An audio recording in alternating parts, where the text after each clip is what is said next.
তোমাদের কোনো দোষ নেই, আমাদেরই দোষ, আমাদেরই ভুল। ভালোবেসে আমরা করেছি বড়ই ভুল, আমাদেরই ভুল। এই বলা লাগে না বলেন? এখন মাঠে যাবেন দেখবেন যে আল্লাহর ওলিরা গাছে, ও আমার দরদি আগে জানলে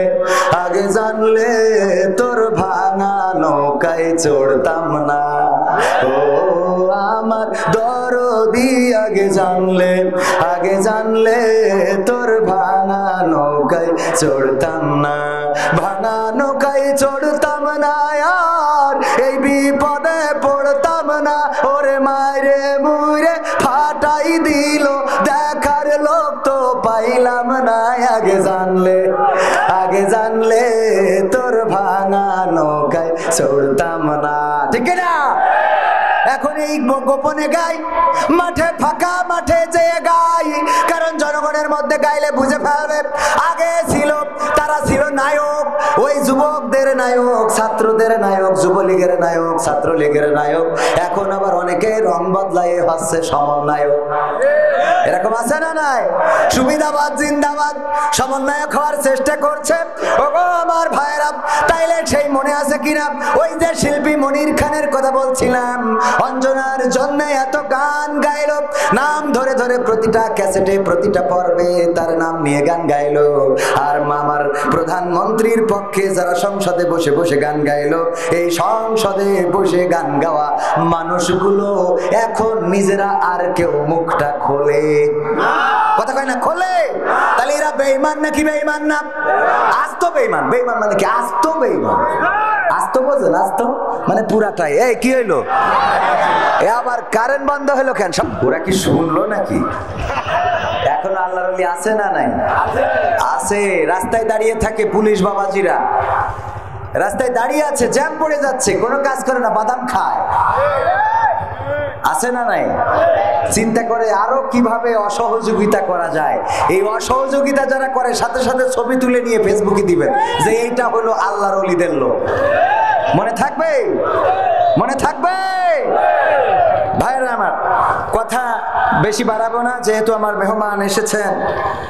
আমি পবিত্র কোরআনের 61 নম্বর সূরা আস-সাফের 2 নম্বর আয়াতে কারিমা তেলাওয়াত করেছি, মনে আছে আপনাদের? মনে আছে? সূরা সাফ পবিত্র কোরআনের কয় নম্বর সূরা? আয়াত তেলাওয়াত করেছি কয় নম্বর? 2 নম্বর। এই 2 নম্বর আয়াতটা আমাদের খুবই দরকার, বিশেষ করে সাধারণ মানুষদের চেয়ে আমাদের মতো হুজুর, আল্লাহওয়ালা, আল্লাহর ওলি, পীর সাহেব দাবি করেছি যারা, এদের বেশি দরকার। এই আয়াতটার উপরে আলোচনা করব, শুনতে রাজি আছেন? সূরা সাফ। সাফ মানে কি? কাতারবদ্ধ, সারিবদ্ধ। সাফ মানে কি? কাতারবদ্ধ, সারিবদ্ধ। এই সূরারই 4 নম্বর আয়াতে আল্লাহ বলেছেন, ইন্নাল্লাহা ইউহিব্বুল্লাযীনা ইউকাতিলুনা ফি সাবিলিহি সাফান কান্নাহুম বুনিয়ানুন মারসুস। এখানে যে সাফ শব্দটা আল্লাহ ব্যবহার করেছেন, সেই শব্দটা নিয়েই এই সূরার নামকরণ করা হয়েছে।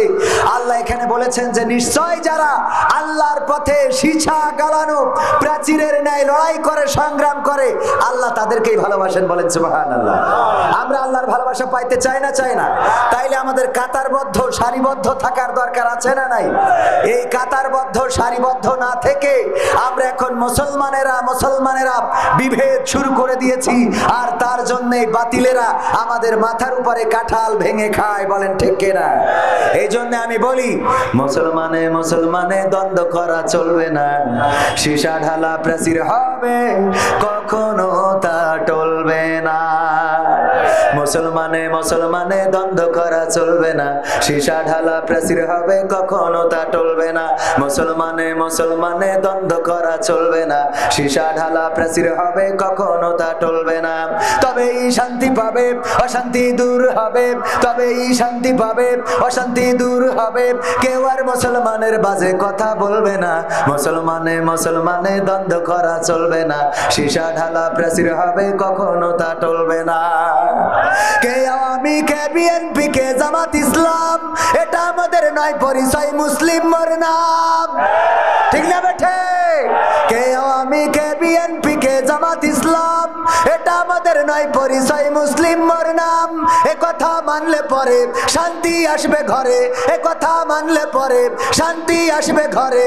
কেউ আর মুসলমানের বাজে কথা বলবে না, মুসলমানে দ্বন্দ্ব করা চলবে না। সীসা ঢালা প্রাচীর হবে কখনো তা টলবে না, মুসলমানে দ্বন্দ্ব করা চলবে না। সীসা ঢালা প্রাচীর হবে কখনো তা টলবে না। মাঝাবের লড়াই যদি চলে শান্তি আসবে না রে ভাই কোনই কৌশলে। কওমিয়া আলিয়ার মাঝে লড়াই যদি চলে শান্তি আসবে না রে ভাই কোনই কৌশলে। ঐক্যবদ্ধ ভাবে থাকলে শান্তি পাবে, ঐক্যবদ্ধ ভাবে থাকলে শান্তি পাবে, এছাড়া শান্তি পাবার রাস্তা কবু মিলবে না। মুসলমানে দ্বন্দ্ব করা চলবে না, সীসা ঢালা প্রাচীর হবে কখনো তা টলবে। আমার আলোচনা আজকে সীসা গালানো প্রাচীর। আল্লাহর নবী আল্লাহ রাব্বুল আলামিন আল্লাহর নবীকে জানিয়ে দিলেন, ওগো নবী বলে দাও নিশ্চয় যারা আল্লাহর রাস্তায় সীসা গালানো প্রাচীরের ন্যায় লড়াই করে, সংগ্রাম করে, আল্লাহ তাদেরকে ভালোবাসেন। সুতরাং আল্লাহর পথে সীসা গালানো প্রাচীরের ন্যায় থাকতে রাজি আছি না নাই? রাজি কারা কারা দেখতে চাই? লিল্লাহি তাকবীর, লিল্লাহি তাকবীর। আল কোরআনের আলোক, আল হাদিসের আলোক। আমার নেতা তোমার নেতা, আমার নেতা তোমার নেতা। লিল্লাহি তাকবীর। যদি আমরা দল মত নির্বিশেষে কে বিএনপি, কে জামাত, কে আওয়ামী লীগ, কে জাসদ, কে বাসদ, কে কওমিয়া, কে হেফাজত সব ভুলে যদি কোরআনের পক্ষে চলে আসি তাহলে দিন কায়েম হতে বেশি সময় লাগবে নাকি? লাগবে না। আর যদি জামাত আর বিএনপি দুই দল যদি এখন মারামারি করে গো, তাইলে মাঝখান দিয়ে আবার আমাদের বুবু শর্ট করে ঢুকতে পারে না, পারে না। কারণ বর্ডার বেশি দূরে না, এখানেই আছে।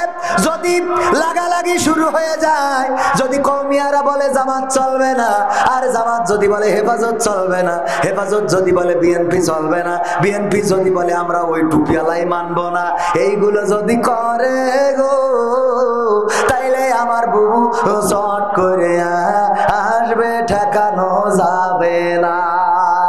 ঠিক না ঠিক?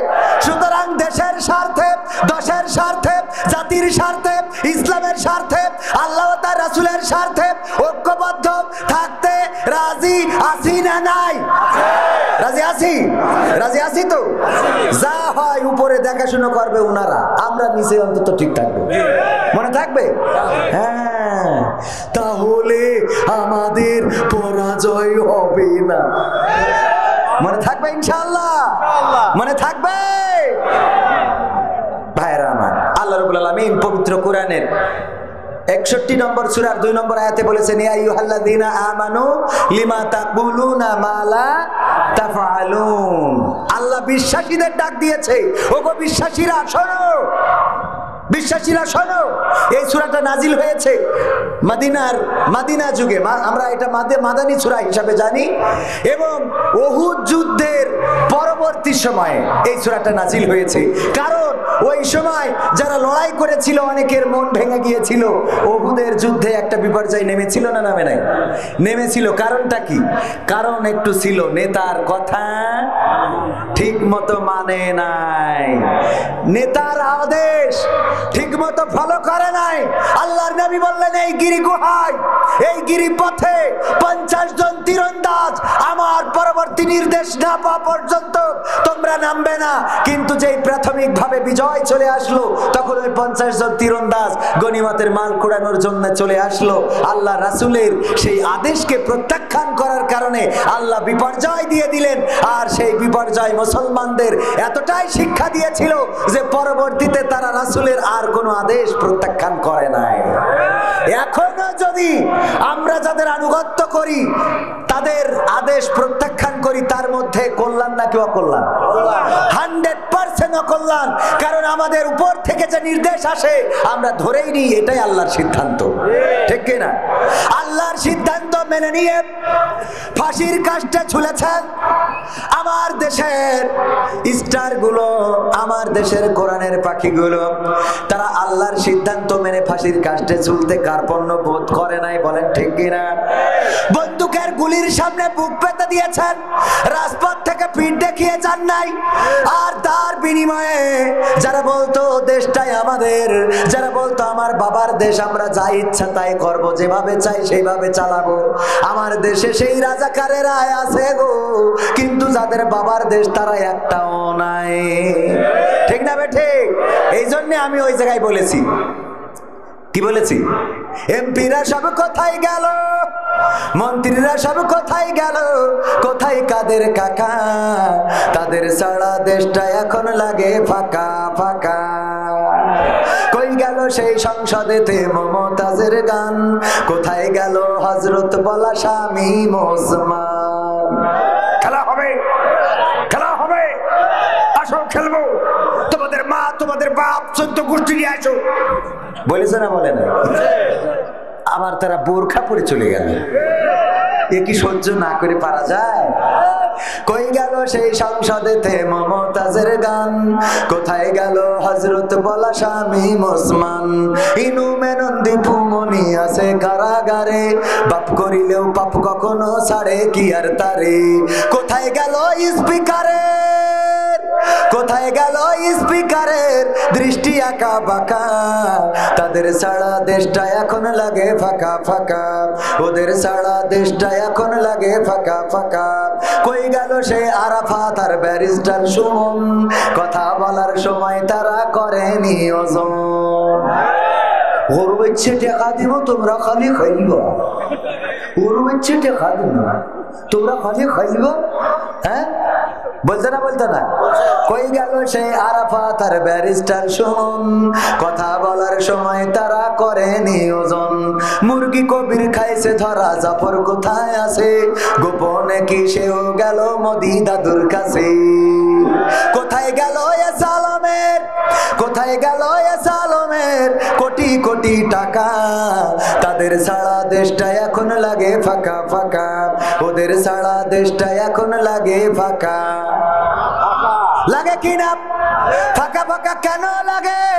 কারণ আগে যখন স্টেজে বসতাম তখন বলতো এই হুজুর ডানি বলেন, ডাইনের দিকে ওয়াজ করেন, আবার ডাইনে যে ছিল কইতো বামের দিকে করেন, পিছন থেকে বলতো সোজা করেন, সামনেতে বলতো হুজুর পিছনের দিকে করেন। ঠিক না বে ঠিক?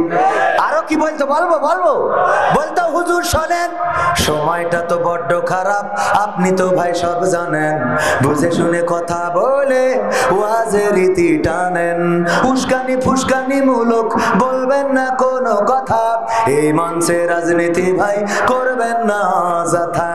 আমরাও ভাই কোরআন জানি, মানি মোটামুটি, ঝামেলাতে থাকি মাঝে মাঝে নিয়ে ভোটা ভুটি, মক্তবেতে শিখেছিলাম আলিফ বা তা সা, কোরআন হাদিস মোটেও জানি না এমন কিন্তু না, তাই রাজনীতি চলবে না ও হুজুর, রাজনীতি চলবে না, তাই রাজনীতি চলবে না ও ভাই, রাজনীতি চলবে। এবার বলতো হুজুর শোনেন, এই যে মাহফিল এটা কিন্তু ৪র্থতম। আমি বলতাম তাই কি? বলতো এর আগে 3 বার হয়েছে। আমি বলতাম তাতে কি? বলতো হুজুর শোনেন, অমুক হুজুর ওয়াজ করিল কত মধুর সুর, কবরেতে গেলে পাবো ৭০,০০০ হুর। এমন ওয়াজ আছে না নাই? কত হুজুর ওয়াজ করে কত মধুর সুর, কবরেতে গেলে পাবো ৭০,০০০ হুর। অনেক দোয়া আছে পড়লে কোটিতে সওয়াব, সারা জীবন পাপ করিলেও পেয়ে যাব মাফ, বাপ দাদার নাজাত দিতে করেছি ৪০, আমার বেলায় 4টা গরু গোয়াল ঘরে পোষা, আমিও ভাই কিছুটা জানি, মানি না তা না, ছোটবেলায় শিখেছিলাম আলিফ বা তা আকসা। তাই রাজনীতি চলবে না ও হুজুর, রাজনীতি চলবে না, তাই রাজনীতি চলবে না ও ভাই, রাজনীতি চলবে। এবার বলতো হুজুর শোনেন, আপনি মনে করছেন আমরা মানি না মানি। আমি বললাম কি মানেন? বলছে হুজুর মিলাদ করি কি আমি করি, যাই বাবার মাজারে, হয়তো একটু বিড়ি টানি বালিয়া ডাঙ্গির বাজারে। আছে না নাই? মিলাদ করি কি আমি করি, যাই বাবার মাজারে, হয়তো একটু বিড়ি টানি বালিয়া ডাঙ্গার বাজারে।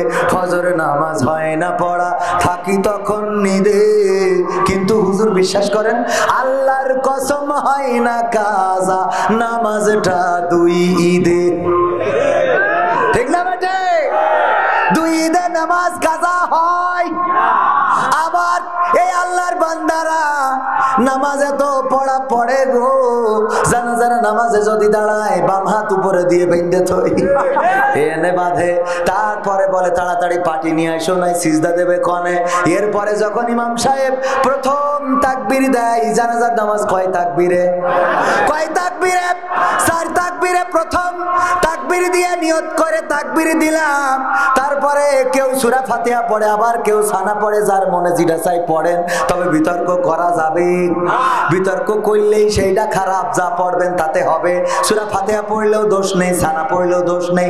এবার দ্বিতীয় তাকবীর দেয়া লাগে, দ্বিতীয় তাকবীর দিয়ে দুরূদ ইব্রাহিম আমরা আল্লাহুম্মা সাল্লি আলা মুহাম্মাদি ওয়া আলা আলি মুহাম্মাদ নামাজের মধ্যে যেটা পড়ি এইটা পড়া লাগে। তারপরে তৃতীয় তাকবীর দিয়ে কি পড়ি? আল্লাহুম্মা গফিরলি হাইয়িনা ওয়া মাইয়িতিনা ওয়া শাহিদিনা ওয়া গায়বিনা ওয়া সাগীরিনা ওয়া কাবীরিনা, এই দোয়াটা পড়া লাগে। তারপরে চতুর্থ তাকবীর, তারপরে সালাম। যেই প্রথম তাকবীর ইমাম সাহেব দেয়, আল্লাহর ওলি রুকুতে যাই কয় আল্লাহ কই। ঠিক না? ঠিক। কারণ জানেই না যে জানাজার নামাজে রুকু নেই। ঠিক না বেটে? জানাজার নামে রুকু নাই, সিজদা নাই, জানে না। জানাজার নামাজ পড়তে যাই ইমাম দ্বিতীয় তাকবীর দেছে, ও রুকু করি, কয় কি ব্যাপার? ইমাম রুকু করলো না। নামাজ শেষে আমাদের আমিরে জামাতের ডেকে বলে হুজুর নামাজও কি ডিজিটাল হয়ে গেল নাকি? সহ্য না করি পারা যায়। মিলাদ করি কি আমি করি, যাই বাবার মাজারে, মিলাদ করি কি আমি করি, যাই বাবার মাজারে, হয়তো একটু বিড়ি টানি বালিয়া ডাঙ্গির বাজারে। ফজর নামাজ হয় না পড়া, থাকি তখন নিদে, আল্লাহর কসম হয় না কাজা, নামাজটা 2 ঈদে। নিয়মিত চেষ্টা করি পড়তে জুম্মা নামাজ, সেদিন শুধু হয় না পড়া, যেদিন থাকে কাজ। 3টা জুম্মা করলে কাজা, মুসলিম থাকে না। এই হাদিসটা ভালো করে আমার আছে জানা, তাই রাজনীতি চলবে না ও হুজুর, রাজনীতি চলবে না, তাই রাজনীতি চলবে না ও ভাই, রাজনীতি চলবে। এবার বলছে হুজুর শোনেন, এই যে কুরআন পড়লাম, আমি প্রতিদিন কুরআন পড়ি গো, না পড়ে দিন শুরু করি নে। আমাদের নেত্রীও পড়ে, পড়ে না? পড়ে না? আমাদের নেত্রীও পড়ে, আমিও পড়ি, বউ পড়ে, শ্বশুর পড়ে, শাশুড়ি পড়ে, সবাই কুরআন পড়ে গো। কিন্তু হুজুর আমার একটা প্রশ্ন। কি প্রশ্ন? জিহাদ মিহাদ কোথায় আছে দেখিনি কোনখানে, দরগা পীরের মাজার আমার অনেক বেশি টান গো বাবা, অনেক বেশি টান। আছে না নাই? এই কোরআনে জিহাদের কথা আছে না নাই? পাই নাই, কারণটা কি? পড়েছে কিন্তু হইয়েছে কি? আমাদের ওই আব্দুল্লাহ আলামিন ভাই বলিল খুব সুন্দর করে। আব্দুল্লাহ আলামিন ভাই বলছে এক মসজিদ, ওই মসজিদে একজন ইমাম আছে, ইমামটা একটু খুঁড়া ন্যাংরা। আপনারা কি বলেন? ন্যাংরা। এই ন্যাংরা একটু ইমাম, পা একটু ছোট বড়, এই ন্যাংরা ইমাম ইমামতি করে। আর ওই মসজিদে একটা মুসাল্লি আছে, চোখে কম দেখে, কানা, এই জন্য মানুষে কানা বলে। কানা মুসাল্লি আর ন্যাংরা ইমাম দুইজনে ওই যে চায়ের দোকানে বসেছিল, খেলা নিয়ে গোলমাল হচ্ছে যে আফগানিস্তান এবার ভালো খেলছে। মুসাল্লি কয় না বাংলাদেশ ভালো খেলছে। হুজুর কয় প্রথম ম্যাচে বাংলাদেশের আফগানিস্তান হারাইছে। কানা কয় তুমি তো জানো না দ্বিতীয় ম্যাচে আবার বাংলাদেশ। কইছে না কষে না? দ্বিতীয় ম্যাচে পুষাই দিয়ে সুজা ডুরা ডুরা। ইমাম সাহেব বলছে তুমি কানা, তুমি খেলার কি বোঝো? মুসাল্লি বলছে তুমি তো খুড়া, তুমি কি বোঝো? তুমি এত খেলার বোঝো তাই ইমামতি করে খাও কেন? দুইজনে তর্ক ঝগড়া বিবাদ, এর মধ্যে মাগরিবের আজান হয়ে গেছে। তাড়াতাড়ি বলছে বাদ দাও ঝগড়া, চলো নামাজ পড়ে আসি। নামাজের মধ্যে ইমাম তেলাওয়াত করছে ওয়া কানা মিনাল কাফিরিন। কানা বলছে হুজুর এটা জন্মের খারাপ। আফগানিস্তান আর বাংলাদেশের ক্রিকেট খেলা নিয়ে চায়ের দোকানে হলো গোলমাল, আর হুজুর নামাজ দিয়ে আমার ছাইলো। কানা মিনাল কাফিরিন, আমি কানা কাফের। ওরে হুজুরের বুদ্ধি কি, নামাজ দিয়ে আমার কাফের বানাই দিলে। হুজুর আজকে যা করেছেন করেছেন, আমি ক্ষমা করে দিলাম, কারণ আপনি হুজুর, আপনি ইমাম, আপনার ইক্তেদায়িত্ব করা আমার জন্য ওয়াজিব। এই জন্য আমি আজকে আপনার মাফ করে দিলাম গো। আগামী কোনোদিন যদি আপনি বলেন তাইলে কিন্তু ক্ষমা হবে না। এরপরে আবার একদিন যেদিন ইমাম তেলাওয়াত করেছে ওয়া কানা মিনাল কাফিরিন, কানা বলছে হুজুর আমার ধৈর্যের সীমারেখা বাউন্ডারি ক্রস করে ওই পাশে দাদার দেশে চলে গেছে। সীমানা আছে না নাই? সীমানার বাইরে চলে গেল। এক ক্রিকেট খেলা নিয়ে কয়দিন কাফের বানাবেন? এক ক্রিকেট খেলা আপনি কয়দিন বানাবেন কাফের? আগের দিন বানাইছেন, অসুবিধা নেই, আমি মনে কিছু করিনি।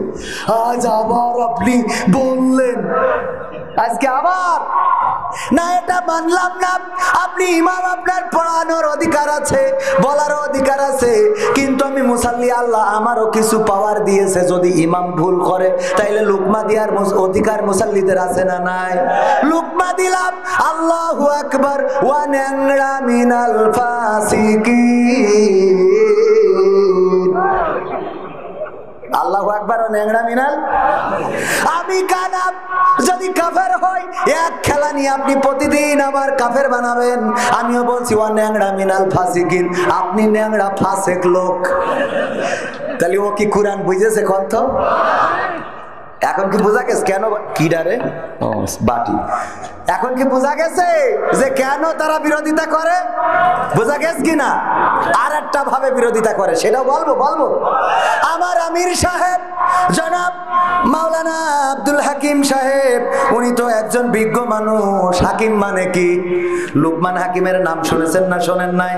সূরা লুকমান, তিনি নবীও ছিলেন না, আবার তিনি সাধারণ মানুষও ছিলেন না, মধ্যবর্তী আল্লাহ এমন একজন মানুষ পাঠিয়েছিলেন। তার জ্ঞান এত ছিল যে তার নাম দেয়া হয়েছিল হাকিম। এই লুকমান হাকিম আমার ভাইজানের, আমার শ্রদ্ধাভাজন নেতার নামও হাকিম, আব্দুল হাকিম, আমার আব্দুল হাকিম সাহেব। উনি একটা দোকান দিয়েছে ঠাকুরগাঁও, মুদিখানার দোকান। বেচা কিনা খুব বেশি, আর ঈদের সময় বেশি হয় না। বেচা কিনা বেশি বলে বুদ্ধি করে চিন্তা করলো আমি কোনো ওয়ার্কার রাখবো না। ওয়ার্কার রাখলে তো মাসে মাসে বেতন দেওয়া লাগবে। তাই বুদ্ধি করে একটা ময়না পাখি পুষেছে। কি পাখি? ময়না পাখিরে যা শিখাবেন শেখে না, যাই শিখাবেন তাই শেখে। আমার আমির সাহেব শিখাইছে লাইন দাও, এক এক করে আসো।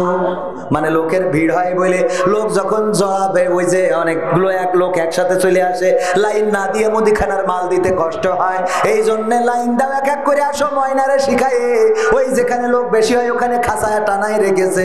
যেই লোকের জড়ো বেঁধে যায় বা লোক যখন বেশি হয়ে যায়, তখন ওই ময়না বলে লাইন দাও, এক এক করে আসো। লাইন দাও, একজন করে আসো। লাইন দাও, একজন করে আসো। মানুষেরা বলে দেখো পাখি বলছে লাইন দিতে, সবাই লাইন দাও। সবাই কি করে? লাইন দেয়। যে পাখি বলছে লাইন দিতে, আর আমার আমির সাহেবের তো বুদ্ধি বেশি, উনি ওয়ার্কার খরচ না করি পাখিরে দুটো খাবার দেয়, এতে বলে।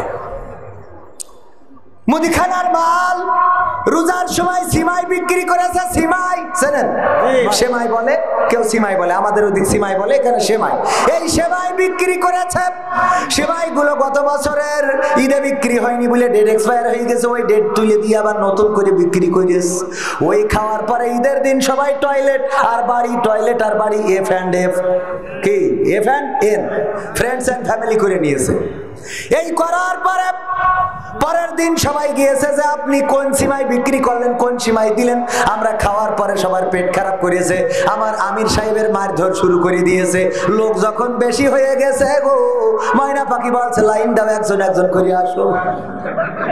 যখন মার শুরু করে দিয়েছে তখন কি বলছে? লাইন দাও, একজন একজন করে আসো। আর লাইন দিয়ে যদি এরকম একজন একজন করে আসে তাইলে কি অবস্থাটা হবে বলেন তো? ওনার তো মারাও লাগবে না, খালি ঘাড়ের পরে পড়লি হয়ে গেছে, ঠিক না বেঠে? এই ময়না কি বলছে? ময়না কি বুঝেছে? কথা কয় না, বুঝেছে? ময়না বোঝে নাই, ওরা শিখাইছে।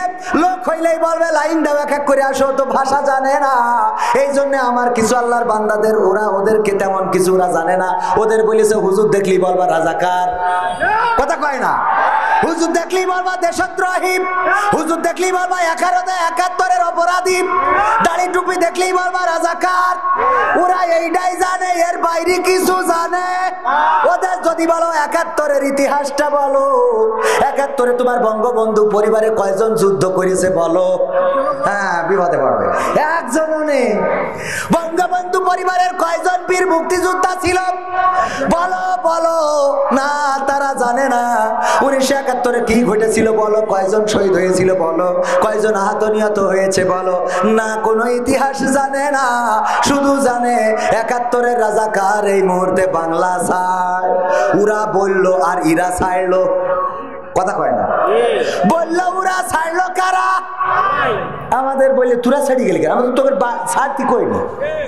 আমি কিছুক্ষণ আগে বলছিলাম, হঠাৎ কারেন্ট চলে গেল, যে এই দেশে ক্ষমতায় ছিল বঙ্গবন্ধু, জিয়াউর রহমান, এরশাদ, খালেদা জিয়া, সেই সাথে শেখ হাসিনা। কোন সরকার ক্ষমতা ছেড়ে দেশ ছাড়া লাগেনি। এরশাদের তো স্বৈরাচার বলা হয়, হয় না? হয় না? দেশ ছাড়া লেগেছে। জেল খাটুক, জুলুম হোক, যা হোক, দেশের মধ্যে থেকে দেখাইতেছে এই দেশের জন্য ছিলাম। কিন্তু এই আল্লাহর ওলি কি এমন করলো যে দেশের মধ্যেই থাকলো না, ঠিক না? ঠিক। গণতন্ত্র চিনি নাই আমি, জানি না গণতন্ত্র, গণতন্ত্র দেখিনি আমি, শুনেছি গণতন্ত্র। শুনেছিলাম আমি বাংলাদেশে গণতান্ত্রিক রাজা, যখন যারে মনে চেয়েছে ধরে দিয়েছে সাজা। শুনেছিলাম আমি বাংলাদেশে গণতান্ত্রিক রাজা, যখন যারে মনে চেয়েছে ধরে দিয়েছে সাজা। কাউকে দিয়েছে ফাঁসির দণ্ড, রেখেছে আয়না ঘরে, কাউকে আবার লাশ বানিয়ে ভাসিয়েছে সাগরে। কাউকে দিয়েছে ফাঁসির দণ্ড, রেখেছে আয়না ঘরে, কাউকে আবার লাশ বানিয়ে ভাসিয়েছে সাগরে। করেছে এসব কিসের জোরে? ছিল কি দাদার মন্ত্র? কেমন গণতন্ত্র ছিল, কেমন গণতন্ত্র? গণতন্ত্রের আড়ালে ছিল দাদার ষড়যন্ত্র। কেমন গণতন্ত্র ছিল, কেমন গণতন্ত্র? গণতন্ত্রের আড়ালে ছিল রয়ের ষড়যন্ত্র। দেখেছি আগে নির্বাচনে, শুনেছি আগে নির্বাচনে লাগতো টাকার নোট, দেখেছি আমি ভোট করিতে লাগেনি কোন ভোট। শুনেছি আগে নির্বাচনে লাগতো টাকার নোট, দেখেছি আমি ভোট করিতে লাগেনি কোন ভোট। ভোটের আগে পাশ হয়েছে মন্ত্রী মিনিস্টার, লাগেনি মিছিল, লাগেনি মিটিং, লাগেনি তো পোস্টার, ঠিক না? ভোটের আগে পাশ হয়েছে মন্ত্রী মিনিস্টার, লাগেনি মিছিল, লাগেনি মিটিং, লাগেনি তো পোস্টার। নির্বাচন কমিশন ছিল ইন্ডিয়ান গণতন্ত্র। কেমন গণতন্ত্র ছিল, কেমন গণতন্ত্র? গণতন্ত্রের আড়ালে ছিল মোদির ষড়যন্ত্র। কেমন গণতন্ত্র ছিল, কেমন গণতন্ত্র? গণতন্ত্রের আড়ালে ছিল দাদার ষড়যন্ত্র। বিরোধী দল যারা সংসদে ছিল তারা ছিল পোষা ময়না, দেশ জ্বলে পুড়ে হয়েছিল ছাই, তবুও তো কিছু কয় না। বিরোধী দল যারা সংসদে ছিল তারা ছিল পোষা ময়না, দেশ জ্বলে পুড়ে হয়েছিল ছাই, তবুও তো কিছু কয় না। শাসনে ছিল না সততা নিষ্ঠা, বিচারের ছিল না মান, সংসদে বুঝি তাই শোনা যেত মমতাজের গান, ঠিক না? ঠিক। শাসনে ছিল না সততা নিষ্ঠা, বিচারের ছিল না মান, সংসদে বুঝি তাই শোনা যেত মমতাজের গান। বিরোধী দল নাই, ওটা তো ছিল ডিজিটাল ষড়যন্ত্র। কেমন গণতন্ত্র ছিল, কেমন গণতন্ত্র, গণতন্ত্রের আড়ালে ছিল রয়ের ষড়যন্ত্র। কেমন গণতন্ত্র ছিল, কেমন গণতন্ত্র, গণতন্ত্রের আড়ালে ছিল মোদির ষড়যন্ত্র। নায়েবে রাসূল কোরআনের পাখি বলতো মানুষ যারে, 13টি বছর সেই মানুষের রেখেছিল কারাগারে। ঠিক না বেঠে? কয় বছর? কতটা বছর? 13টা বসন্ত কারাগারের মধ্যে রাখলো। যার ওয়াজ শুনে তিনি জনতা উজ্জীবিত হতো, যার ওয়াজ শুনে পথহারা যুবকেরা পথে আসতো, যার ওয়াজ শুনে অন্য ধর্মের লোকগুলো ইসলাম ধর্ম গ্রহণ করত। এই মানুষটার 13টা বছর কারাগারে রেখে দিয়েছিল। সম্মানিত ভাইয়েরা আমার, শুধুমাত্র তাই নয়, এই মানুষকে অনেক লোভনীয় অফার দিয়েছি। আমার মাহফিল করেছিলাম, 10ই অক্টোবর ছিল মাহফিল, পরবর্তীতে সেটা প্রশাসন বন্ধ করে দিয়েছিল পূজার কারণে, আলোচনার ভিত্তিতে বন্ধ করার পরে 27 অক্টোবর মাহফিলটা করলাম। প্রধান বক্তা ছিলেন আল্লামা মামুনুল হক, নাম জানেন কিনা? আল্লামা মামুনুল হক সাহেব, উনি আমাদের মাহফিলে এসে বললেন 2013 সালে যখন কারাগারে গিয়েছিলেন তখন কোরআনের পাখি আল্লামা সাঈদীর সাথে সরাসরি থাকার সৌভাগ্য তার হয়েছিল। ওই কারাগারে থাকতে আল্লামার মুখ থেকে শুনেছেন, আল্লামার মুখ থেকে শুনেছেন যে ওগো আল্লামা কোরআনের পাখি গো, তুমি যদি আমাদের প্রস্তাব মেনে নাও তাইলে তোমারে ছেড়ে দেব, তুমি যদি আমাদের প্রস্তাবে রাজি হয়ে যাও তাইলে তোমাকে ছেড়ে দেব। আর সেই প্রস্তাবগুলো হলো, যদি তুমি এমপি মন্ত্রী হতে চাও মন্ত্রী করে দেব, যদি তুমি সম্পদ পেতে চাও সম্পদ দেব, যদি তুমি ওয়াজ করে বেড়াতে চাও বাংলাদেশটা উন্মুক্ত করে দেব, তুমি যেভাবে চাও সেইভাবে চলতে পারবা। শুধুমাত্র একটাই দাবি, সেটা হলো ইসলামী আন্দোলন বাংলাদেশ জামাত ইসলাম ছেড়ে দিতে হবে। কোরআনের পাখি আল্লামা দেলাওয়ার হুসাইন সাঈদী, এই যে কথাটা বলছি আমার কথা নয়, এই কথাটা সাঈদীর মুখ থেকেও শোনা নয়, এই কথাটা জামাতের কোন নেতার মুখ থেকে শোনা নয়, এই কথাটা হলো জামাতের পক্ষেরও তেমন একটা না। হেফাজত ইসলাম কি সরাসরি জামাত ইসলামের পক্ষে? না, সরাসরি না। একই পথ হতে পারে কিন্তু বিতর্ক আছে না নাই? ইখতিলাফ আছে না নাই? সেই ইখতিলাফ থাকার পরেও আল্লামা মামুনুল হক অনলাইনে আছে, আপনারা সার্চ দিয়ে খুঁজে নিতে পারেন। আল্লামা মামুনুল হক আল্লামা সাঈদী সম্বন্ধে কি বললেন লিখলেই চলে আসবে। আমাদের মাহফিলে বসে বললেন এই কোরআনের পাখি সমস্ত প্রস্তাবগুলো প্রত্যাখ্যান করে জেলের জুলুমকে মেনে নিয়েছেন, ফাঁসির কাষ্ঠকে বরণ করেছেন, শয়তানের সব চক্রান্ত সব জুলুম সহ্য করেছেন, কিন্তু তাদের দেওয়া প্রস্তাবগুলো ইসলামী আন্দোলনের বিনিময়ে ছেড়ে দিতে চায় নাই। আমাদেরও এমন হওয়ার দরকার আছে না নাই? আমাদের যদি প্রস্তাব আসে, রাতের অন্ধকারে 500 টাকা পাইলে রাতের অন্ধকারে বালিশের নিচে যদি 1000 টাকা দিয়ে যাই, অমনি ওই মদখোর গাঁজাখোর ওর কাছে পীর সাহেব হয়ে যায়। আছে না নাই? এই 1000 টাকার বিনিময়ে 500 টাকার বিনিময়ে যদি নিজের ম্যান্ডেটটাকে বিক্রি করে দেন, যদি নিজে ভুল জায়গায় আপনি আপনার ছিলটা মেরে দেন, তাইলে মাথায় রাখবেন যে ওই একটা রাতের বিনিময়ে আপনার 5 বছরের রাত কষ্টে কাটানো লাগবে। সুতরাং কোরআনের পক্ষে থাকার দরকার আছে না নাই? থাকতে রাজি কারা কারা দেখতে চাই? লিল্লাহি তাকবীর। সবাই থাকবেন? মাহফিল শেষ না করে যাবেন কে কে? সবাই থাকবেন? শেষ না করে যাবেন কে? হাত উঁচু করেন। শেষ না করে চলে যাবেন, শেষ না করে। সবাই থাকবেন? আপনাদের জন্যই আজকের ওয়াজ। আল্লাহ বললেন ইয়া আইয়ুহাল্লাযীনা আমানু লিমা তাকুলুনা মা লা তাফআলুন। ওই দেখেন বলল শেষ না করে যাব না, ওর জন্যই আল্লাহ এই আয়াতটা নাজিল করেছে যে ওগো বিশ্বাসীরা, তোমরা এমন কথা কেন বলো যা তোমরা কাজে পরিণত করো। কথাটা কার? বললেন শেষ না করে যাব না, আবার উঠছেন, তার মানে যা বলেছেন তা করলেন। কথা কয় না, করলো না। এই যে আমার আরেক চাচা উঠলো, তার মানে এর ব্যাপারে আল্লাহ এই আয়াতটা নাজিল করেছে, আইয়ুহাল্লাযীনা আমানু লিমা তাকুলুনা মা লা তাফআলুন। ও ঈমানদারেরা, এমন কোন কথা বলো না যা তোমরা কাজে পরিণত করো না। পরের আয়াতে 3 নম্বর আয়াতে আল্লাহ বললেন, কাবুরা মাকতান ইনদাল্লাহি আন তাকুলু মা লা তাফআলুন। আমার আল্লাহ বলছেন, ওগো বান্দারা, ওগো আমার ঠাকুরগাঁওবাসী, ওগো বালিয়াডাঙ্গাবাসী, ওগো আমার ভান্ডার দহবাসী, শুনে নাও, এটা আল্লাহর কাছে অত্যন্ত ঘৃণার, এটা আল্লাহর কাছে অত্যন্ত আক্রোশের, এটা আল্লাহর কাছে অত্যন্ত রাগের, এটা আল্লাহর কাছে অত্যন্ত ক্রোধের যে তোমরা মুখে যা বলো কাজে তা পরিণত করো না। এটা কার রাগের? সুতরাং যা বলবেন কাজে যদি পরিণত না করেন, তাইলে আল্লাহর রাগের বর্ষবর্তী হয়ে যাবেন, আল্লাহর রাগের কাছাকাছি পৌঁছে যাবেন। ও আমার ভাইয়েরা, এই কথাটাই বলতে চেয়েছি। আজকে আমরা মুখে যা বলবো কাজে তা করব, এই শপথে উদ্দীপ্ত হতে রাজি আছি না নাই? মুখে বলবো কোরআনের পক্ষে, মুখে বলবো আল্লাহর পক্ষে, মুখে বলবো নেতা তোমার পক্ষে, মুখে বলবো আমরা আল্লাহ ও তার রাসূলের আনিত বিধান কায়েম করার পক্ষে। আর যখন সময় আসবে তখন রাজপথে দাঁড়াবো না, তখন আমরা মিছিল করব না, তখন আমরা মিটিং করব না, তখন আমরা আন্দোলন করব না, তখন আমরা নেতার পিছনে যাব না। তাদের জন্য আল্লাহ বললেন যে, কেন ওগো বিশ্বাসীরা, তোমরা এমন কথা কেন বলো যা তোমরা কাজে পরিণত করো না? এবং এটা আল্লাহর জন্য অত্যন্ত রাগের, অত্যন্ত অপছন্দের, অত্যন্ত ঘৃণার যে তোমরা মুখে যা বলো তা করো না। 4 নম্বর আয়াতে আল্লাহ এবার বলে দিলেন, ইন্নাল্লাহা ইউহিব্বুল্লাযীনা ইউকাতিলুনা ফি সাবিলিহি সাফফান কান্নাহুম বুনিয়ানুম মারসুস। আল্লাহ বলেন, ওগো আমার বান্দারা, এবার শুনে নাও, তোমাদের পরে রাগ হয় কারণ তোমরা কথা যা বলো কাজে পরিণত করো না। আমরা আলেমেরা এমন আছি না নাই, মুখে যা বলি কাজে তা করি না।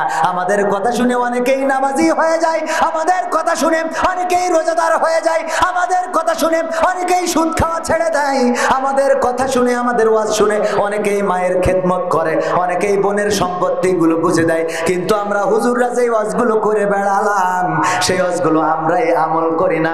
এমন হুজুর আপনার এলাকায় নেই, আমার এলাকায় আছে না নাই?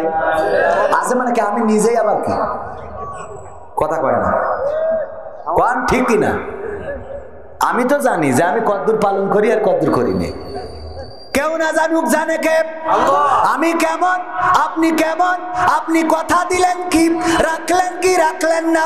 বিবিকে আনার সময় শ্বশুরকে কথা দিয়েছিলেন, খালি মেয়েটা আমার হাতে তুলে দেন, আদরে রাখবো গো, আদরে রাখিব বন্ধু তোমারে অননাই রে। কি আদরে রাখবো, কোনদিন কষ্ট দেব না, কোনদিন ব্যথা দেব না, কোনদিন পিটাবো না, কোনদিন মারবো না, জুলুম করব না। এই বলে শ্বশুরে ভুলায়ে ভালায়ে মেয়েটা নিয়ে এসে তারপরে 1 মাস 1.5 মাস পরে অমনি পাঠালেন, যাও আব্বার বাড়ি যেয়ে বলো যদি এফজেড না দিতে পারে, যদি পালসার না দিতে পারে গো, তাইলে তুমি জনই বাড়ি আইসো। আছে না নাই? যা বলে তা করে না।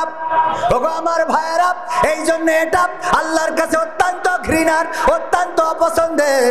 সুতরাং আমরা যা বলবো তাই করব, রাজি আছি না নাই? আমার মা বোনেরা পর্দার অন্তরালে আছে, রিকোয়েস্ট করেছে, হুজুর দয়া করে এই গজলগুলো শোনাবেন। আমার দেশের শাসক যদি হতো ওমরেরই মতো প্রবাসীদের গজল বলবেন, তারপর বলবেন তুমি কার লাগিয়া এমবি ভরো। শোনাবো? শোনাবো? শোনাবো। তবে আমি সময়ের দিকে বারবার করে বলেছিলাম যে এই কয়টাই দিবেন, 12টায় শেষ করব, কথা বেশি বাড়াবো না। মা বোনদের জন্য এতটুকু কথা। আল্লাহ বললেন, ইয়া আইয়ুহাল্লাযীনা আমানু লিমা তাকুলুনা মা লা, আল্লাহ রাব্বুল আলামিন বললেন কি জন্য, ওয়ালতাকুম মিন, সরি আয়াতটা ভুলে যাচ্ছি, ওয়াকরনা ফি বুয়ুতিকুন্না ওয়ালা তাবাররাজনা তাবাররুজাল জাহিলিয়াতিল উলা। ওগো নারীরা পর্দার মধ্যে থাকো, জাহিলি যুগের মেয়েদের মতো সেজে গুজে নিজেদেরকে প্রদর্শন করে বেড়ায়ও না। কথাটা কার? কথাটা কার? আর আমার মা বোনেরাও সিদ্ধান্ত নিয়েছেন আল্লাহর হুকুমও মানবো, আবার আমরা সাজবো। এমন আমার এমপি, আমার শ্রদ্ধাভাজন মাওলানা আব্দুল হাকিম সাহেব পিকনিকে নিয়ে গিয়েছেন, যাওয়ার কথা 10 জন, খাবারও নিয়েছেন 10 জনের, কিন্তু কোনো কারণে 20 জন হয়ে গেছে। প্যাকেটে করে আবার মুড়ি নিয়ে গিয়েছিলেন, কি মুড়ি চেনেন কিনা, মুড়ি নিয়ে গিয়েছেন। 10 জনের খাবার আর মুড়ি যা আছে, ওই মুড়িগুলো যদি আর 10 জনের ভাগ করে দেওয়া হয় তাইলে 20 জন ভালোভাবে হয়ে যাবে। এখন উনি জিজ্ঞেস করতেছে আমার কাছে প্রথমে যে তুমি মুড়ি খাবা নাকি ভাত খাবা? আমি বললাম মুড়ি খেয়ে তারপর ভাত খাবো। মুড়ি খেয়ে তারপরে, তার মানে কি যে জন্য উনি জিজ্ঞেস করলো সে কাজটা কি আর হইলো? কথা কয় না, সেটা কি হইলো? আমার মা বোনদেরকে বলা হলো ওয়াকরনা ফি বুয়ুতিকুন্না ওয়ালা তাবাররাজনা তাবাররুজাল জাহিলিয়াতিল উলা। ওগো নারীরা পর্দার মধ্যে থাকো, জাহিলি যুগের মেয়েদের মতো সেজে গুজে নিজেদেরকে প্রদর্শন করে বেড়ায়ও না। আমার মা বোনেরা বলল বুরকাও পরবো আবার সাজুগুজুও করবো। ঠিক না ঠিক? বোরকা পরে সাজুগুজু আছে না নাই? বোরকার ফাঁক দিয়ে ফুরু কাটিং দেখা যায় না, যায় না? আলতাফ সুন্দরী আলকাতরা বেগম মেকআপ করে হয়ে যায় পরিমণি, ওরে চেহারা। বোরকা পরে বাড়িতে বের হয় আর পার্কে যেয়ে বোরকা খুলে দেয়। বন্ধু যদি সামনে আসে পরিচয় করাই দেয়, দেখো দোস্ত আমি ওর সাথে, দেখো হয় কিনা। বন্ধু যখন চলে যায় তখন বলে তুমি কি জানো না আমি বেগানা, পুরুষদের মুখ দেখায় নে। তা তুই আইসিস কার সাথে, উডা কোন গানা? কথা কয় না? তুমি যার লাগিয়া এমবি ভরো তার তো বাটন ফোন। ওরে কেমন করে বুঝবে রে সে, কেমন করে বুঝবে গো সে ডিজিটাল তোর মন। তুমি যার লাগিয়া, তুমি যার লাগিয়া এমবি ভরো তার তো বাটন ফোন। মেসেজ দিলে সিন করে না, দেয় না তো রিপ্লাই।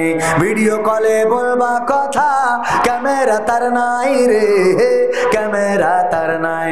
ওরে ডিজিটাল এই যুগ জামানাই, ডিজিটাল এই যুগ জামানাই অ্যানালগ তার মন। তুমি যার লাগিয়া, তুমি যার লাগিয়া এমবি ভরো তার তো বাটন ফোন। প্রেম প্রীতি ভালোবাসা বিয়ের আগে নয়, মনের মধ্যে রাখো যুবক আল্লাহ তাআলার ভয় রে, পরকালের ভয়।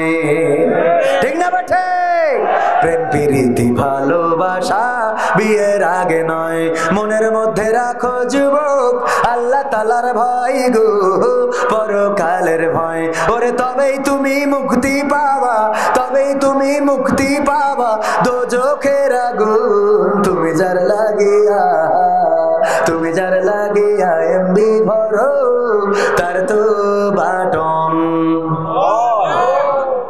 ভয় করতে হবে কাকে? কেউ না দেখুক দেখেন কে? রাতের অন্ধকারে দেখেন কে? দিনের আলোতে দেখেন কে? আল্লাহর নাম নিতে কি কষ্ট হয়? চিৎকার করে বলেন দেখেন কে? দিনের আলোয় দেখেন কে? রাতের অন্ধকারে দেখেন কে? আমরা যদি বনে জঙ্গলে অন্যায় করি তাও দেখেন কে? আমরা যদি ছাদের নিচে অন্যায় করি তাও দেখেন কে? সুতরাং যেই আল্লাহ আমাদের সর্ব অবস্থায় দেখেন, সেই আল্লাহর ভয় করার দরকার আছে না নাই? আল্লাহর ভয়ে নামাজ ছাড়বো না রাজি আছেন না নাই? আমার যুবকেরা, তরুণেরা, কিশোরেরা, বৃদ্ধরা, আমার যত শ্রোতা এখানে আছেন, পর্দার অন্তরালে মা বোনেরা যারা আছেন, নামাজ ছাড়বো না রাজি আছেন না নাই? 5 ওয়াক্ত নামাজ পড়তে রাজি কারা কারা? নারায়ে তাকবীর, নারায়ে তাকবীর। আল্লাহ সবাইকে কবুল করুন। এরপরে আমরা নামাজ তো পড়বো, নামাজের সাথে আবার আল্লাহ বলেছে কি? আকিমুস সালাত ওয়া আতাউস যাকাত। এই যাকাত নামাজ পড়তে রাজি অনেকেই, কিন্তু যাকাত দিতে রাজি না। এমন আল্লাহর ওলি আছে না নাই? যাকাত দিতে রাজি আছি না নাই? যাদের উপরে যাকাত ফরজ যাকাত দেব, আর যাদের যাকাত খাওয়া ফরজ তাদেরকে যাকাত দেব, এই শর্তে আমরা রাজি আছি না নাই? এরপরে রমাদানের রোজা রাখবো, তারপরে যদি হজ ফরজ হয় তাইলে হজ করব, টাকা দিয়ে জমি কিনা হয়, টাকা দিয়ে গাড়ি বাড়ি সব করা হয়, কিন্তু হজে যাওয়ার মতো টাকা হয় না রে। আছে না নাই? সব হয়, সব কেনা হয়, কিন্তু হজে যাওয়ার টাকা হয় না। হজে যাওয়া লাগবে ভাইরা আমার, পাশাপাশি যেটা নামাজ রোজা হজ যাকাত যেমন ফরজ, বাংলার জমিনে আল্লাহর দিন কায়েম করাও কি? এই ফরজ মানতে রাজি কারা কারা? দেখি, দেখতে চাই। রাজি রাজি রাজি এই ফরজ মানতে রাজি আছেন? আল্লাহ বলেছেন তুমিনুনা বিল্লাহি ওয়া রাসূলিহি ওয়া তুজাহিদুনা ফি সাবিলিল্লাহি বিআমওয়ালিকুম ওয়া আনফুসিকুম যালিকুম খায়রুল লাকুম ইন কুনতুম। আল্লাহ বলছেন যে কি করো? আল্লাহর প্রতি ঈমান, রাসূলের প্রতি ঈমান, আর আমার দিন কায়েম করার জন্য সংগ্রাম করো, জিহাদ করো, প্রচেষ্টা করো। কি দিয়ে? কি দিয়ে? জান দিয়ে, রক্ত দিয়ে, সময় দিয়ে, পারিশ্রমিক দিয়ে। আর একটা কথা বলেছেন বিআমওয়ালিকুম, মাল দিয়ে। কিন্তু আমরা জান দিতে রাজি আছি, রক্ত দিতে রাজি আছি, মাল দিতে রাজি নাই। এমন আল্লাহর ওলি আছে না নাই? আছে না নাই? ওগো আমার ভাইয়েরা, আমার নেতা, কথা বলবেন। আমি বলেছিলাম 12টার মধ্যে শেষ করব, 7টা মিনিট পার হয়ে গেছে। বসেন, একদম একজন উঠবেন না, একজন উঠবেন না। আমার এক কথা রয়েছে, এখনো একজন উঠা যাবে না। এখনো গজল, গজল তো এর মধ্যে এই কই এই যে 101টা গজল। কোরআন পড়তে ভালো লাগে, কোরআন শুনতে ভালো লাগে, কোরআন জানতে ভালো লাগে, কোরআন মানতে ভালো লাগে না। ঠিক কয় না? ঠিক না বেঠে? কোরআন পড়তে ভালো লাগে, কোরআন শুনতে ভালো লাগে, কোরআন জানতে ভালো লাগে, কোরআন মানতে ভালো লাগে না। নামাজেতে পড়লে কোরআন মনটা শীতল হয়, কারীর তেলাওয়াত শুনিলে প্রাণ জুড়িয়ে যায়।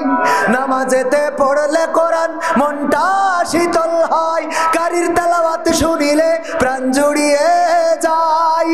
সেই কোরআনের ব্যাখ্যা দিলে কলিজাতে আগুন জ্বলে, সেই কোরআনের ব্যাখ্যা দিলে অন্তরেতে আগুন জ্বলে। বিরোধিতাও চলে কেন তা জানি না। কোরআন পড়তে ভালো লাগে, কোরআন শুনতে ভালো লাগে, কোরআন জানতে ভালো লাগে, কোরআন মানতে ভালো লাগে। কোরআন পড়ে কত লোকে শুরু করতো দিন, তারা আবার চাইতো না দেশে এই কোরআনের আইন। ঠিক না বেঠে? কোরআন পড়ে ওরা দেখতাম শুরু করতো দিন, ওরা আবার চাইতো না দেশে কোরআনের আইন। এটা যে কেমন নীতি, তাই তো এ দুর্গতি, করছে মোদের ক্ষতি কেন তা বুঝি না। কোরআন পড়তে ভালো লাগে, কোরআন শুনতে ভালো লাগে, কোরআন জানতে ভালো লাগে, কোরআন মানতে ভালো লাগে। কোরআন বুকে চুমু খাওয়ার লোকের নাই অভাব, সেই কোরআনের বিরোধিতা আবু জাহেলের স্বভাব। ঠিক না বে? ঠিক। এখানে একজনও কি আছেন এই স্বভাবের? আছেন একজনও? হাত উঁচু করেন তো। আছেন? একজনও নেই, একজনও নেই। সবাই তাহলে কি কোরআনের পক্ষের লোক? ঠিক কিনা? কোরআনের পক্ষের কিনা? কোরআনের পক্ষের যদি হয় বেশি কিছু দরকার নেই। আমি এই গানটাও বাকি রাখলাম, আরো 2-1টা সঙ্গীত শোনাবো যদি আপনারা চলে না যান। এই কোরআনের মাদ্রাসা, কোরআনের পক্ষে আপনারা কেমন গো? আল্লাহ বললেন ইয়া আইয়ুহাল্লাযীনা আমানু লিমা তাকুলুনা মা লা তাফআলুন। এমন কথা বলো না যা তোমরা কাজে করো না। আমি নিজেই কাজে পরিণত করতে চাই। আমার ক্যামেরাম্যানকে বলবো 500 টাকা দিতে। এই ক্যামেরাম্যান, কথা বলি হবে 500 টাকাতে। কারণ আমি যদি বলে আমি না করি তাইলে আল্লাহ কষবে না? কষবেন? কথা কয় না? বাটা মাছে না নাই 500 টাকা, এক ব্যাগ সিমেন্টের দাম 530 টাকা। ঠিক না? ওরকম না? 550 আর 50 টাকা দেন। 550 টাকা কয় ব্যাগ সিমেন্ট? এই জায়গায় মাদ্রাসায় দেখলাম মসজিদে ঘুমাই, আবার মসজিদে নামাজ পড়তে হয়, মাদ্রাসায় থাকার জায়গা নাই। আমার সিমেন্ট লাগবে 30টা ব্যাগ।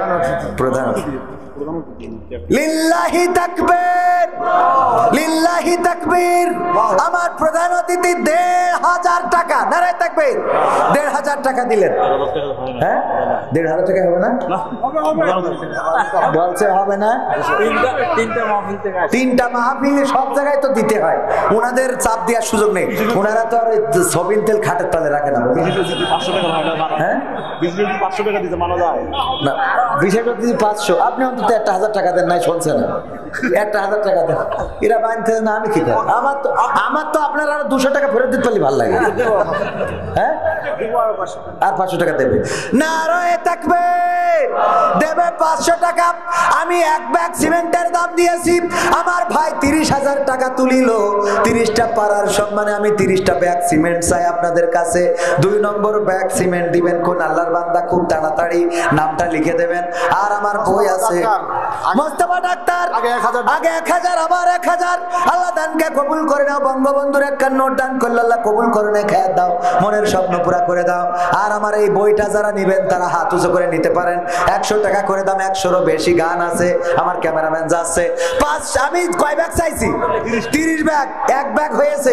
2 নম্বর ব্যাগ দিবেন কোন আল্লাহর বান্দা। এই যে আমার ভাইজান, নাম কি? মিলন ভাই, ফিরোজ ভাই। 1 ব্যাগ সিমেন্ট তাড়াতাড়ি। আমার ফিরোজ ভাই 2 নম্বর পাড়ার সম্মানে দিলেন 1 ব্যাগ। 3 নম্বর কোন আল্লাহর বান্দা আছেন? 3 নম্বর। একজন উঠবেন না কিন্তু, উঠলে আপনারা মুনাফিক হয়ে যাবেন। আমার কথার সাথে কাজের মিল হবে। 2 ব্যাগ সিমেন্ট। হাফেজ হারুন আর রশিদ 2 ব্যাগ সিমেন্ট হইল 4 ব্যাগ। আল্লাহ দানকে কবুল করে নে, খেয়ে দাও, মনের স্বপ্ন পুরা করে দাও, আপনজনদের কবুল করে নাও। 5 নম্বর ব্যাগ কোন আল্লাহর বান্দা আছেন? 5 নম্বর নাম কি? মমিরুল ইসলাম। হ্যাঁ মিজানুর রহমান ভাই 1 ব্যাগ। আল্লাহ মিজানুর রহমান আজহারি ভাইয়ের সাথে কবুল করে নাও। 5 ব্যাগ হয়ে গেল, আল্লাহ দানকে কবুল করো। মমিনুল হুজুর মমিনুল হুজুর 1 ব্যাগ। 6 ব্যাগ হয়ে গেল, আল্লাহ দানকে কবুল করো গো, নেখায়াত দিয়ে দাও, মনের স্বপ্ন পুরা করে দাও। আপনাদের বললাম বসে থাকতে একজন উঠবেন না, কিন্তু কালেকশনের কথা বলায় আপনারা উঠে গেলেন, এটা ঠিক করলেন না। তারপরে কয় ব্যাগ হয়েছে? 7 ব্যাগ। 8 নম্বর ব্যাগ। 8 নম্বর ব্যাগ দিবেন কোন আল্লাহর বান্দা? 8 নম্বর পাড়ার সম্মানে একজন ব্যক্তি অন্তত দাঁড়িয়ে 1টা ব্যাগ সিমেন্ট দেন। 8 নম্বর সুলতান মেম্বার 1 ব্যাগ। আর আমার ভাইজান নাম কি? আইয়ুব আলী। আইয়ুব আলী 500 টাকা দিলেন, আল্লাহ দানকে কবুল করে নাও। সুলতান মেম্বার দিয়েছে 1 ব্যাগ সিমেন্ট। 8 ব্যাগ হয়েছে। 9 নম্বর। 9 নম্বর কোন আল্লাহর বান্দা আছেন? মা বোনেদের একটার নাম 1 ব্যাগ সিমেন্ট। নাসিরুল ইসলাম 1 ব্যাগ সিমেন্ট। 10 নম্বর হয়ে গেল না? 9 নম্বর হইল। 9 নম্বর আল্লাহ কবুল করে নাও। 10 নম্বর কোন আল্লাহর বান্দা আছেন? 10 নম্বর ব্যাগ। ওগো আমার ভাইরা, আমি আমার মাহফিল কমিটিকে বলেছিলাম আমি টাকা চাইলে কিন্তু লোক থাকবে, এ বলা ছিল, আগেই বলেছি, এরা শুনলো না মোটে। হ্যাঁ এই লোকগুলো আপনারা এই যে উঠে গেলেন এত কথা দিয়ে, এত কিছু বলে, এটা কোনো কাজ হলো? তারপরে 10 নম্বর, 9 নম্বর হয়েছে। 10 নম্বর যারা বসে আছেন অন্তত 1টা ব্যাগ সিমেন্ট দান করে আপনারা যান এই মাদ্রাসার জন্য। আমি চাইতে বাধ্য হইলাম, কারণ মাদ্রাসার বিল্ডিং নাই, এই জন্য আমি আপনাদের কাছে হাত বাড়িয়েছি। ভাইয়েরা আমার, মায়েরা আমার, আপনারা একটু যে যা পারেন। ফয়জুল ইসলাম তেগা। ফয়জুল ইসলাম তেগা সাহেব 1000 টাকা, আল্লাহ 500 টাকা আল্লাহ দানকে কবুল করো, নেখায়াত দাও, মনের স্বপ্ন পুরা করে দাও, আপনজনদের কবুল করে নাও। আমার 10 ব্যাগ সিমেন্ট, 10 নম্বর ব্যাগ। আমি মাত্র 30 ব্যাগ সিমেন্ট চেয়েছি। ভাইয়েরা আমার, আহামরি কিছু না, কালকেই দিতে হবে এমন না, আপনি আস্তে ধীরে পরিশোধ করে দেবেন। কোন আল্লাহর বান্দা আছেন 10 নম্বর পাড়ার সম্মানে 1টা ব্যাগ সিমেন্ট দিবেন গো? আমার ভাইজান 30 জন চাইলো, পাইলো, আমি 30 জন চেয়ে পাবো না, তা কি হয়? জিয়াউর রহমান তেগাছিয়া মসজিদের খতিব 1 ব্যাগ সিমেন্ট। জিয়াউর রহমান তেগাছিয়া মসজিদের খতিব 1 ব্যাগ সিমেন্ট দিয়ে 10 ব্যাগ সিমেন্ট পূরণ করলেন। আল্লাহ দানকে কবুল করো, নেখায়াত দাও, আপনজন যারা কবরে, কবরগুলো জান্নাতের বাগান বানায়া দাও। তারপরে আর কোন আল্লাহর বান্দা আছেন এখানে ডানে বামে? একটু তাড়াতাড়ি যদি দিয়ে দিতেন। 5 ব্যাগ 10 ব্যাগ দেওয়ার মতো কোন আল্লাহর বান্দা কি নাই? Rubel Bandarpara 1 bag cement. Rubel Bandarpara 1 bag cement. আল্লাহ কবুল করো, আপনজন যারা কবরে, কবরগুলো ক্ষমা করে দাও। আল্লাহ যারা বেঁচে আছে নেখায়াত দিয়ে দাও। তারপরে কোন আল্লাহর বান্দা? মা বোন অনেক আছে। মা বোনেরা কই? একটু আমার মহিলা স্বেচ্ছাসেবিকা যারা আছে ওখান থেকে তো নাম লিখে আনতে পারেন। 11 ব্যাগ হয়েছে। আত্মালি বাকি কয় ব্যাগ? 19 ব্যাগ। বাকি রেখে চলে যাব, বাকি রেখে চলে যাব। আর 19 ব্যাগ দেওয়ার মতো কোন আল্লাহর বান্দা কি হবে না? 5 ব্যাগ 10 ব্যাগ করে সিমেন্ট দিবেন, এরকম কেউ কি হবে না? 1 ব্যাগ 10 টাকা দিছেন। 10 ব্যাগ ব্যাগ 10টা টাকা দিয়েছে আমাদের কোন আল্লাহর বান্দা। আল্লাহ দানকে কবুল করো, নেখায়াত দাও, মনের স্বপ্ন পুরা করো। আমাদের অতিথির কথা না শুনে আপনারা চলে গেলেন, এটা তো ঠিক না। এক ব্যাগ, কয় ব্যাগ? 5 ব্যাগ। আলামিন ভাই 1 ব্যাগ সিমেন্ট। আলামিন ভাই 1 ব্যাগ। আল্লাহ দানকে কবুল করো। 12 ব্যাগ। ভাইজানের নাম কি? নাম কি ভাই? আলতাপুর। কয় ব্যাগ? 5 ব্যাগ। নারায়ে তাকবীর। 5 ব্যাগ সিমেন্ট দিলেন। আল্লাহ দানকে কবুল করে নাও। আলতাপুর ভাইয়ের দানকে কবুল করো। 12 আর 5 17 ব্যাগ হইল। 5 ব্যাগ দেওয়ার মতো একজন পাইলাম গো। আল্লাহ তার দান কবুল করে নাও, নেখায়াত দিয়ে দাও, মনের স্বপ্ন পুরা করে দাও, আপনজনদের কবুল করে নাও। তারপরে কোন আল্লাহর বান্দা 17 ব্যাগ হয়েছে, আর মাত্র 13 ব্যাগ। আর কিটা দেবে? আর মাত্র 13 ব্যাগ। 13 ব্যাগ হবে না? আমার দাঁড়ানো যুবকেরা এখনো আছে। আমি আসলে মাহফিলে ওঠার আগে বলছিলাম কালেকশন আমার দিয়ে করায়েন না, আমি চাইলে লোক চলে যাবে।